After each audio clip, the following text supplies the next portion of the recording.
you calling me a racist? Holy shit. It's the episode 2 of the Keep on Trucking podcast. Yeah, no. Fuck yeah, dude. 2 episodes. Who would have thought? Look at me. Yo, I'm gaining weight. I'm getting fat. And I know like fucking people don't like that shit when you say you're getting fat and you're like skinny. But I weigh 186 and that's the most heaviest I've ever been. But like, fuck fat people, dude. Like, whenever I say I'm getting fat around them, they get mad. But fuck you, just because you're fat doesn't mean other people around you can't get fat, you fucking cunt. That's so mean to say to fat people, yeah. I should have been a singer, dude. No, I'm getting fat. And this past weekend, I went to go eat to Ho Dad's. Some dank ass spot, dude, in San Diego. And I went with some homies. I went with my chica and my home, and then with my homegirl Raspy. She's cool as fuck. We're like best friends. And we got drunk before we went because food tastes way better when you're probably tastes like 3 times better when you're drunk.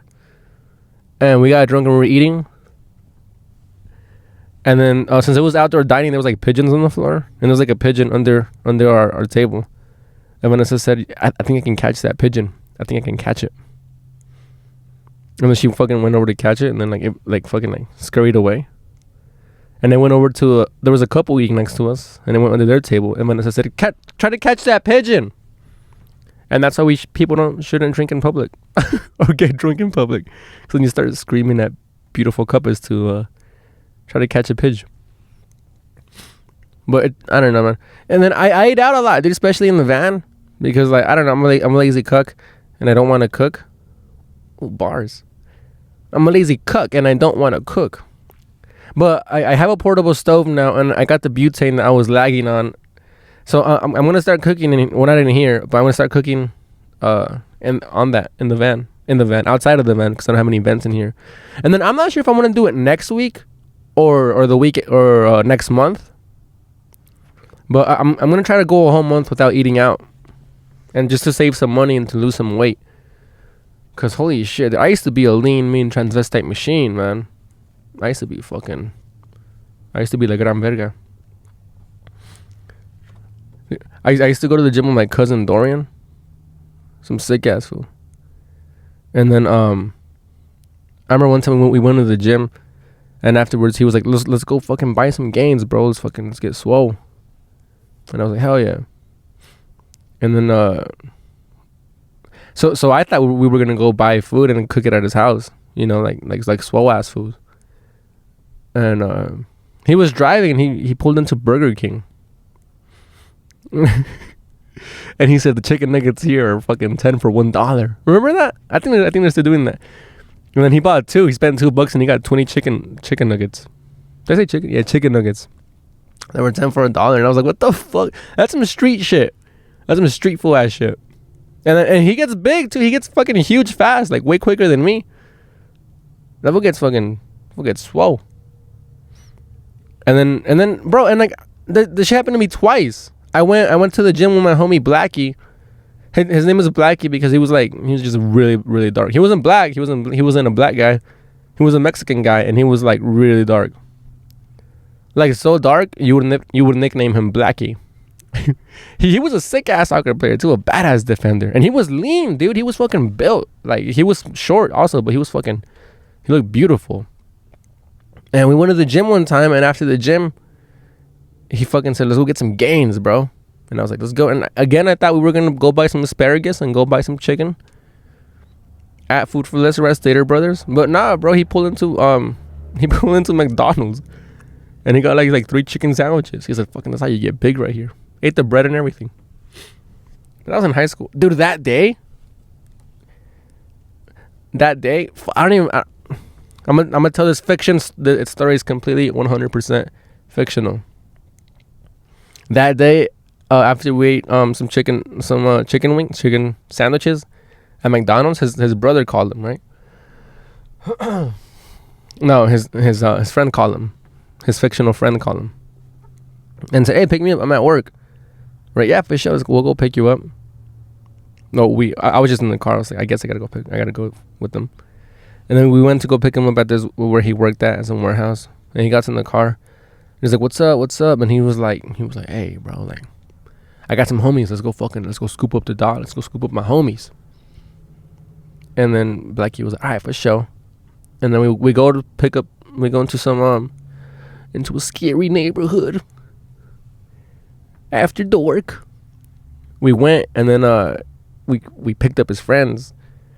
And these were some cholo ass, some gangster fools. They had neck tattoos and face tattoos before it was socially acceptable to do that. And then I was like, oh shit. I weighed 120 pounds at the time. And these guys were like, they had muscles from they had muscles from jail. Yeah. They had jail muscles. And they were tattered. And I was like, I can go fuck myself, dude. And this fictional story, I said I can go fuck myself. And then they all get in the truck, and then like I'm just like in the back, like fucking squished up between like a bunch of gangster ass. It was like an episode of Bang Bus. Just a bunch of gangster ass fools around me, and I'm just sitting there, just some innocent ass kid. I know my parents.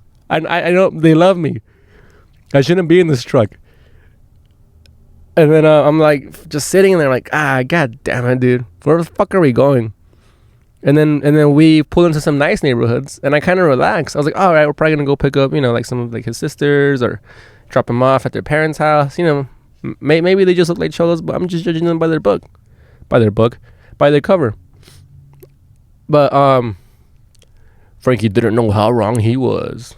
We fucking pulled inside a cul-de-sac, and then in the corner there was one of these trucks. Like those like F-350s, and then it was hauling like a trailer with a bunch of cars, and then at the end it was a chopper. A motorcycle, like a sick ass motorcycle. And then we all get out of the truck, and like we fucking like they were like looking around and shit, like staring at it, and they were like, hey.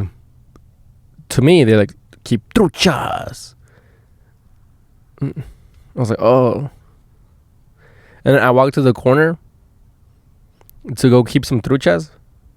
And I was like, bro, what the fuck? And then I look back, and like these three big ass fools are just like carrying the motorcycle. They're carrying a chopper, bro. And then they're trying to put it in the truck I was in. They were trying to put it in there. And then, so like, at first I thought they were like retarded. So they were like trying to put it in, and they're like, nah, like we can't. And then they fucking set it down. And then they were smart because they fucking hotwired it in like 30 seconds. And they hotwired it, and it was loud. It was a chopper. And the guy just fucking put a rag around his head and took off. And long story short, dude, you eat with some people that think fucking chicken nuggets and spicy chicken sandwiches are hot Gainz. You're gonna end up stealing some cars and trucks and boats and bikes. I didn't belong there, dude. I went home and I started listening to rap music. I was like, fucking, this is my life now. They died. They all died. They're all dead. That story's fictional, and they're dead. Just in case you were wondering. Let's get into some comedy stories, dude. This one I thought about, like, this actually happened like 2 years ago. We went to go do some open mics with Joe Bell Transvestite again, and another guy. I don't want to say his name because I haven't even talked to him in years. Let's call him T-Bone. Let's call him T-Bone. And then we were on the way back from, I think, like Orange County or some shit. And then Joe was driving, and then he was about to drop us off. And it was like midnight, dude. He was gonna drop us off home. And then T-Bone was like, "Hey man, could you drop me off at this girl's house?" We were like, "Bro, fuck you, dude." Like, we were like, no, actually, no. We were like, "All right." But then when he told us where she lived, we're like, "Oh, fuck yourself. That's so out of the way, dude." Like, nah, dude. And then like he convinced us. He's like, "Come on, like, what the fuck? I bombed tonight. Like I need some fucking. I need to make myself happy." And we're like, "All right, whatever, man, for sure. We'll drop you off at her house." Like we had a group vote. So then we went the opposite direction of fucking where our house was at, where we were getting dropped off at. And then like we're almost at our house, and he goes, "Yeah, pull into this gas station real quick. I want to buy some alcoholic beverages." Right. All right. So we pull into the gas station, and then he's like, "Hey, Frankie, can I borrow like money for beer?" I was like, "What the fuck did you?" Right. All right, bro. So I gave him like $10, and he comes back out with a 6-pack. No, he came out with like some Four Locos. Remember those? He came out with some Four Locos, and he was like, "We're gonna get fucked up tonight, man." And then I'm like, "All right, bro." And then we take him to the chick's house, some nice ass houses too. Some like they were like mansions. No, they weren't mansions. They were like nice houses. They were like baby mansions. And we're like, "Damn, bro." And he was like, "Yeah, she's like a model, this and that, blah blah blah." Right, that's crazy because you're ugly as fuck, dude. And then so we drop him off, and then we leave. Right, we're like, "Bro, he better fucking smash." Like fucking, he made us do all that shit for no fucking reason. And then the next day I see him at an open mic. And I'm like, "Tony, did you smash?" And he was like, "Oh fuck," I said his name. I said, "T-Bone, did you smash?" And he's like, "Ah." I'm like, "What happened, bro?" So I guess they were like drinking, like he didn't even pull the move yet. And it was 2 years ago, so I'm not sure if like her parents came downstairs or like her roommate or something. They came downstairs and she told him like, and they're like, "Hey, like what the fuck, like what are you doing here?" This and that. So he got up and he's like, "Oh fuck!" So he started like walking away, and he tripped and he fucking crashed and broke a glass door. Like he fell through a glass door and not shattered it. Like there was glass everywhere. And he got up and he had to go home. I don't know if he walked home or got a ride, because we didn't pick him up. He didn't call us. I didn't know about this. But that was T-Bone story. Some ghost shit, man. You want to get into some ghost shit again? Yeah, ghost shit. Dude. And, all right, and this one is crazy because my cousin, this story takes place in Mexico. And my cousin is visiting right now. She's at my parents' house, and she's like, she lived at that house.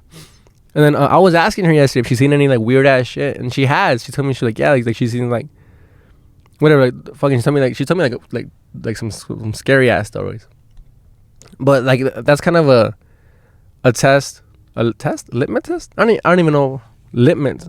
It's a cunt test of like, you know, like some odd shit is happening in that house. So the doors in Mexico, they're like metal. Well, I mean, at least at this house, they're like metal doors, and then they have the like a window, but the window's kind of like shattered glass. So you can see light on the outside and kind of silhouettes or like people, like shadows, people walking by, but you can't see clearly like a regular window. So my aunt was sweeping outside. You know, I saw her like back and forth just sweeping. And then she goes to I assume she goes to her room. She turns off the light, you know, so I see outside, like the lights are off or whatever. And I'm just on my phone. I'm on Twitter. And then I see she comes back and she like knocks on the window part. And I'm like, all right. So then I open the door, dude. And it's nobody. So I don't think that there's ghosts yet, you know, or there's just fucking shit. I don't think there's anything yet. I think like, oh, when she came and told me something, and then she fucking like said never mind and left. So then I go back to the bed and I lay down and I'm on my phone. And then she comes back again and they knock. Like it's loud. And I'm like, all right, what the fuck? So then this time I get up a little quicker. I open the door, and again, nobody was there. So I'm like, what the fuck? So I walk to her room, and then I knock on her door. And she comes out. She's kind of like half asleep. Like, she's looking at me like, what the fuck do you want, you piece of shit? What's your problem? Look at you. You're a pussy ass. So you probably would never steal a motorcycle, you fucking cunt. She's looking at me like that. And I'm like, hey, did you knock on my door? And she goes, no, you fucking bitch ass. Go to sleep. I'm like, what the fuck, dude? So then I go back to my room, and like the lights outside fucking turn off. Like, well, no, sorry, I turn it off before I go back inside, and then it turns on, and I think it's her again. And then it turns off, and I'm like, whatever. It's probably her, you know. So like this is not meant to be scary, but I just think it's her. And then the next morning, my uncle comes out to the kitchen. We're all having breakfast. And he was also visiting from somewhere else, but he was staying in the room across from mine. And he goes, yo, who the fuck was banging on my door last night? So, that's that story, dude. You know, because like, I guess somebody was banging on his door. I didn't hear it. Somebody was knocking on my door. He didn't hear it. So, hey, bro. Scary shit, man. Yo. Ooh, it's 15 minutes. Hell yeah, dude. Yo, a bunch of you homies subscribe to the YouTube shit. That's fucking tight, dude. And I got like 80 views on my last episode. Thanks, homies. Yo, like if we keep this shit up by next year, I'll probably make like $100. But hey, man, that's episode number 2 of the Keep on Trucking podcast. Yeah, no. Thank you and good night. Are you calling me a racist?